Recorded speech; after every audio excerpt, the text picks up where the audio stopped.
Thank you and welcome to the show this morning.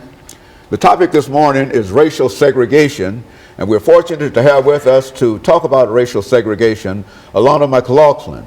Alana will give us some information in reference to her background, education, and her experiences, and then we'll get into the topic of racial segregation. Alana, let's first of all have you to talk about some information in reference to you and your odyssey in reference to being on this television show. I think that this is several seasons for you, and you started out as an 8-year-old child, and now you old enough to come to me and say, let's talk about racial segregation. And I agreed with that primarily because you've done such an excellent job in terms of some of the other, quote, grown-up topics that we felt that you had to deal with, and the topics that you convinced me that you were capable of dealing with, and so I fell for that, and so I'm back again with you dealing with racial segregation. But before we get into racial segregation, Alana, let's talk about your background, your education, and some of your experiences, and then we'll start talking about the topic itself. Well, for our new viewers, my name is Alana McLaughlin, born August 27th, 2002. I went to pre-K at Napier Elementary and multiple schools after that, and I currently go to John Early Museum Magnet Middle School, where I'm in 6th grade. Now, I'm very involved in church and other activities. Actually, this upcoming summer of 2014, I'm going to be attending the Junior National Young Leaders Conference in Washington, D.C. And if you're not familiar with the conference, it is basically where children all around America come together for a 1 week in Washington, D.C., which is parents free, where you experience Washington as a living classroom instead of being just a tourist or a resident of Washington. And so I'm very excited for that. And I'm also heavily involved in my school, church, and any activity I can really get into. Like at school, I'm on our debate team, the student council, everything I can get into really.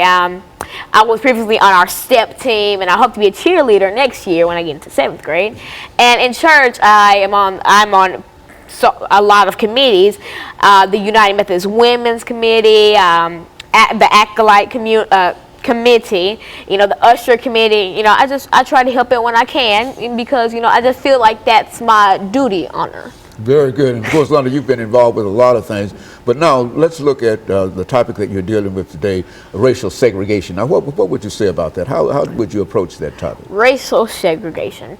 When the average person would hear that, they would think, the 1900s, Martin Luther King marching, MLK, Malcolm X type thing. But then racial segregation was more than just, the Jim Crow era, or just African Americans and segregated buses or sit-ins or anything. But it was way more than that. It expanded from just African Americans, Europeans, Ukrainians, Germans, Italians, because almost every race has experienced racial segregation. Now, going as far back in African American culture, you would think slavery. African Americans were enslaved and made to work and beaten if they did something wrong, or just beaten for their slave owners' amusement. And so that's as far back as I can previously think of for African Americans. But then for Europeans and Ukrainians and Germans, the Holocaust, or in the 14th and 15th century, Europeans were segregated just like African Americans were in the 19th era. And so basically, racial segregation just expands from just African Americans to just a lot of other places, like mulattoes and Europeans and just all races, really, because at least almost all races have experienced some type of racial segregation. Very good. And so it's really general in terms of, and is that why you wanted to talk about racial separation and segregation, not only in the United States, but racial separation and segregation all over the world, because you believe it's general and it's a problem everywhere you find it? Because not a lot of people really know that. Like, so I could hear somebody say, oh, no, white people, they didn't experience racial segregation. It was only black people when Martin Luther King had a march for us, or the Rose Park situation. It was more than that. It was almost all races. From that perspective, when we come back, I want you to sort of delve into what you consider to be some of the major elements and some of the major things that has to do with racial segregation and racial separation. I think you've already indicated in a real sense that it's general and all over the world and everywhere. And I think that I can say from some of the things that you've said on this program itself that you are now enlisting yourself into the war against racial separation and racial segregation. And of course, we're going to talk about that. And we'll be back with you following this very, very short commercial break.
Thank you and welcome back to the second segment of the show for today.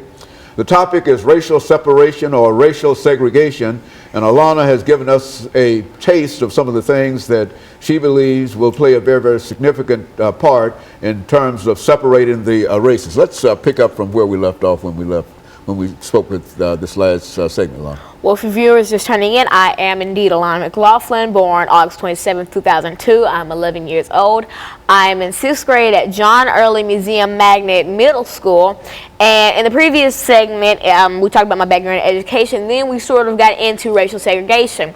Now, in the first segment, I stated that racial segregation was not only for African Americans, but it was all over. And most people don't really realize this, but it is always happening. It's still happening now. Like, for instance, once I went into a shop and I looked at an expensive piece of jewelry, a necklace, and then a sales lady, she looked at me and she said, "Do you really think you can afford that?" Because I mean, I wasn't all really done up that day. You know, my hair was crazy. I almost had on pajamas, leggings, and so basically, that still is racial separation, because a lot of people don't really realize that we have overcome that era and that it's no longer African Americans are poor, and I don't even like that mind frame that people use nowadays.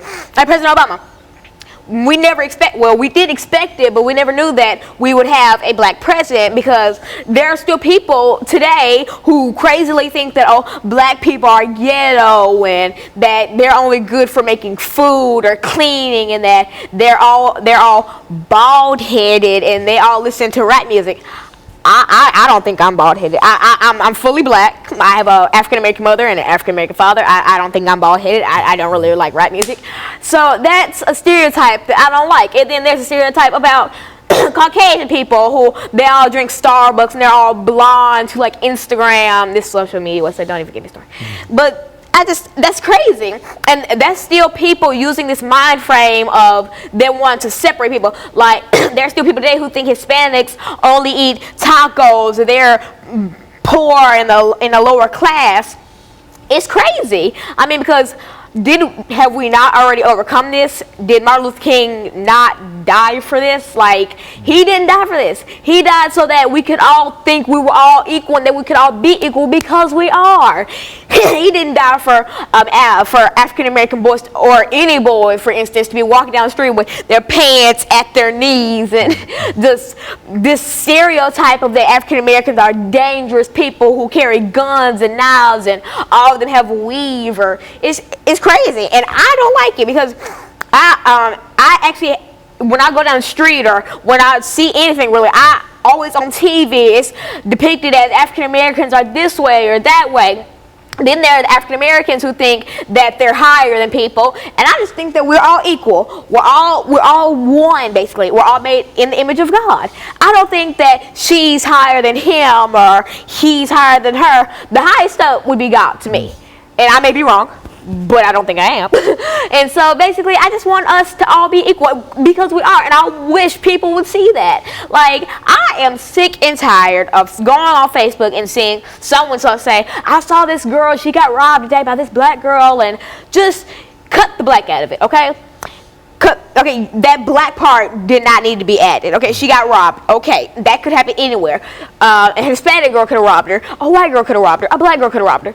What is it about African Americans that make people think that we're all so dangerous, that we all love fried chicken and Kool-Aid? And this is stuff that I have seen on the internet. I once read a blog post on Tumblr that said that African Americans' favorite food, that their favorite meal was Kool-Aid and fried chicken. That is the most stereotypical racist thing I have ever read in my life, besides reading some of these U.S. Supreme Court cases. And now back to now back to racial segregation, because I kind of got off topic. Now, see, as I said in the first segment, that the earliest sign of racial segregation was slavery. Now, if you're not familiar with slavery, slavery was when African Americans were enslaved by Caucasians or people of different races. I'm not going to single white people out, but then they were enslaved by different races and made to work and clean and cook because that other races thought they were higher up on a financial or on just a regular scale than us African Americans or us people of different races. And so they thought that, hey, we can abuse them or we can batter them and we can just kick them around for our own amusement, because at the time that was something funny. And now, see, when I look back at this, I still see people who think that we're in slavery days. I still see people in my own, not in my community, but like in my own little bubble of world in the places I go. I still see people who think that black people aren't good for anything. And this is stuff that I see on social media, on Facebook, Vine and stuff. And then people want to make jokes out of it, and it's not funny. I mean, like, that would be like you going up to a Jewish person and drawing a swastika on your hand and saying, ha, ha, ha, ha, you're in the Holocaust. Like, that's not funny. You don't joke about that stuff because that's just not funny, basically. And so I'm just trying to get the word out and just tell people that, hey, I mean, just let's move forward instead of going back into the past. I mean, yes, we have to learn about the past to make the future. Like, I wouldn't be preaching right now if I didn't know about Martin Luther King and his struggles and Malcolm X and all. But I still say, let's just not recreate the past, because not all of it was pretty beautiful. So how about we recreate a future where we all think we're equal and we love our neighbor instead of, just hating people and thinking that we're better than people, because we're all equal. Nobody's better than anybody. We're equal. We're all people. We're all made with the same things. We almost all have hair and eyes. We're all humans. We all have souls, and we're people. We're just Homo sapiens. And so, Lana, in a real sense, all of this information that you have in reference to racial separation and segregation, I know has to have some kind of factual basis behind it, and I think you've talked about some of the factual basis of the beginning of racial separation and et cetera and et cetera. And so when we deal with this final segment, I want you to deal with some of the court cases and some of the things that made for racial separation. So in spite of everything that you've said, there was a system that separated people constitutionally, and that's what we want to try to deal with when we come back, because I think that you've got some information that can give some credit to those individuals who have fought against some of the things that you're trying to fight against now. We can certainly appreciate that, but when we come back, let's look at some of the factual information that you have dealing with racial separation and racial segregation, and then we'll be able to, from that point on, analyze where we are going from this particular point, because I think everything that you've said is exciting and et cetera, but it really does not lay the foundation as to how we move forward. That information that you have will deal with that. And we'll be back with our audience following this very, very short commercial break.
Thank you and welcome back to the final segment of the show for today. The topic is racial separation or racial segregation, and Alana has given us quite a bit of information in reference to her attitude toward equality and her attitude toward the separation of the races. But Alana, let's look at it a little deeper in terms of some of the other information that you have. Now, in the previous segments, I did say that I was Alana McLaughlin. I am Alana McLaughlin. I am 11 years old, and I go to John Early Middle School. Now, then that was the first segment, background education. Now, in the second segment, I talked about how my views on racial segregation and racial separation, you know, the bus boycotts and Rosa Parks' situation, and Dr. King and how he marched for us and Malcolm X. Now, this last segment, I want to get down to more of a factual basis because in the previous episodes, I have given more of a commentary basis. Now, let's talk about board versus education. Now, I think that the majority of African Americans are familiar with this U.S. Supreme Court case. Now, but if you're not, I'll give you a little basis on it. The Brown versus the Board of Education was a case that basically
Thank you and welcome back to the final segment of the show for today.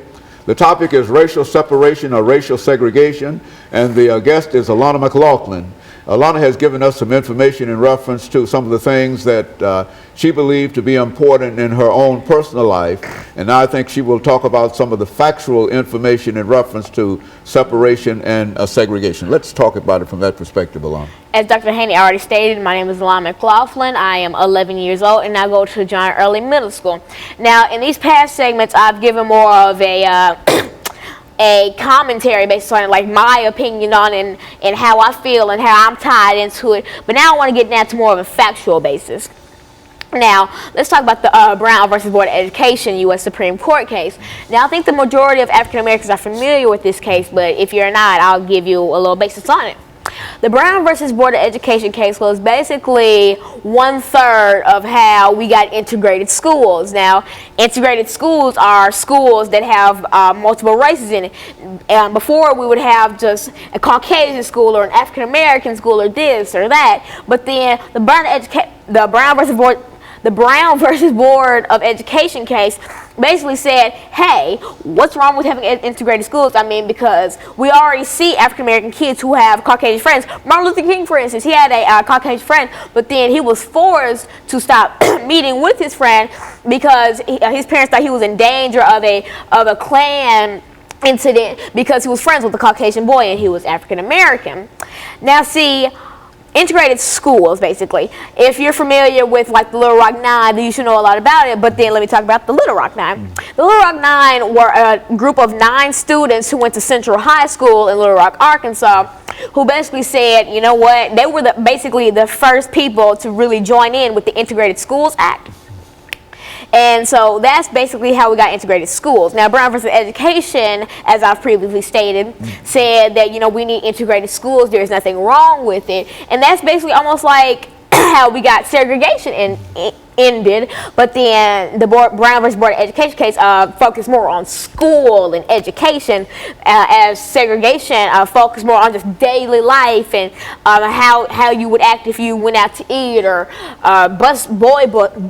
bus boycotts and things like that. Now, another famous case is the Plessy versus Ferguson U.S. Supreme Court case of 1898. Now, on June 7, 1892, Homer A. Plessy was removed from the East Louisiana Railroad train and arrested by Detective C.C. Kane at the corner of Royal and Press Street for civil disobedience and violating the 1890 Louisiana Separate Car Act that separated railroad passengers by race. This soon inspired the Plessy versus Ferguson U.S. Supreme Court case, which stated that the state law which required East Louisiana railroads to segregate trains had denied him his rights under the 13th and 14th Amendments of the United States Constitution. Now, if you're not familiar with the Constitution, I suggest you look that up. But because, see, I'm just going to jump right into it. Basically, this case was talking about Homer Adolph Plessy versus John H. Ferguson. Now, Homer A. Plessy, as I previously stated, was taken off a East Louisiana railroad car and arrested for civil disobedience because he apparently violated the 1890 Louisiana Railroad Car Act. Now, see, basically, the people who sold him his ticket sold him the ticket for a whites-only car, knowing his race. So basically, they set him up to fall. So personally, I think that that he was not at fault for anything because he was not aware that he had a whites-only ticket until he got on the bus, and then Detective C.C. Kane came up and said, "You're under arrest for civil disobedience." Then he finally went, "Oh, they sold me a ticket for the whites-only car when I'm obviously African-American." Now, see, thankfully, when they took this to the U.S. Supreme Court, Homer A. Plessy was not charged as they previously stated he would be, but he finally understood how they basically tormented and bullied him because of the fact that he was African American. Now, see, this also ties in with bullying, which has expanded to modern day cyberbullying, which is bullying with electronics like this iPhone or a computer and such. And so basically, that's one of the earliest instances on record of the U.S. Supreme Court case that basically shows that he was bullied. And so Homer Adolph Plessy was basically he got to live his life after this. He got to move forward, basically, and that's what I want to do in life. I want us African Americans, us Europeans, Germans, Italians, Creoles. I want us to move forward. Because I know that there will always be a place and we'll always have to look back and say, hey, we were in slavery and that we were in the Jim Crow era. But then I want us to move forward from that. I want us to make an era where we get to teach our children not to go around with their pants hanging at their knees or to do this to make a living. But I want us generation, because we're going to be the future leaders. My generation, we're going to be the people who kids have to look up and I look up to, and I don't want the future kids of the world to look up and say, hey, you know what, I want to be like this. I want to have a body full of tattoos. I want to curse out everybody in my path, and I want to dress like this because I want a generation of classy, sophisticated people. And I'm not just saying that African Americans are saying that, oh, we should do this and do that. It's anybody. I want us to have a race of people who can be leaders, not people who other people look at and say, I don't even want my child around that. I don't want my child to be around to see this, because I want a generation where people can say, oh, I'm just so glad I raised my child like this. I don't want a generation of, look at that hooligan robbing a store. And I don't want a generation of stereotypes. Now, if you're not familiar with stereotypes, you probably already know one, like the black people only eat fried chicken and drink Kool-Aid stereotype. Those are types of stereotypes where people think that a race does this, but really we don't. I mean, not all African Americans like fried chicken and Kool-Aid. Not all African Americans dress like this or listen to that, because we're all unique. I mean, with the same skin color, we're all Homo sapiens, but we have different personalities because we're all different. But then we're all the same. From a big view of it, we're all the same, but then from a little view, if you look at every little aspect, we're all different. And so Lana, if looking at the Brown versus the Board of Education and Plessy versus Ferguson, you were able to bring some foundation in reference to separation of the races and et cetera. But in spite of all of that, you still believe that